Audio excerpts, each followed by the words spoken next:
He was twice her age. Her hand was on his chest, and neither of them pulled away. They met in a quiet clinic that smelled like antiseptic and old wood. He was 50, a war veteran, broad shoulders, tired eyes, a limp he never talked about. She was 20, a nursing trainee, new shoes, soft voice, hands that shook when she touched patients. She was assigned to him for routine care, nothing special, just another name on her chart. But the first time she cleaned the scar on his shoulder, he flinched. "Sorry," she whispered. "It's not the pain," he said. "It's the memory." She paused, looked up at him. He wasn't looking at her body. He was staring at the wall, far away. That's when something changed. Days passed, then weeks. She learned his habits, how he drank his coffee black, how he hated loud noises, how his hands clenched when he slept. He learned hers, how she bit her lip when she was nervous, how she stayed late even when her shift ended, how she pretended not to notice him watching her walk away. They never crossed a line, but the air between them grew heavy. One evening, the clinic was almost empty.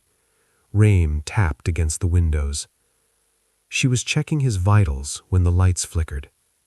"Power cut," she said softly. He laughed once. "Figures."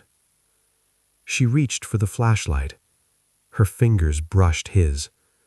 Neither moved. The silence stretched. "You should step back," he said. His voice was rough.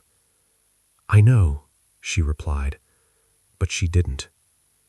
She could feel his breath, slow, controlled, dangerous in its calm. "You don't want this. I'm not safe." She swallowed. "I don't feel afraid." That was the moment. Not desire, not temptation. Connection. He stood up carefully, his knee stiff. She instinctively moved closer to support him. Her hands pressed against his chest, solid, warm, real. His hand hovered near her waist, didn't touch, just waited. "Say the word," he said. She didn't speak. She leaned in. The kiss was brief, almost gentle, but it carried years of loneliness, of restraint, of wanting something you're not supposed to have.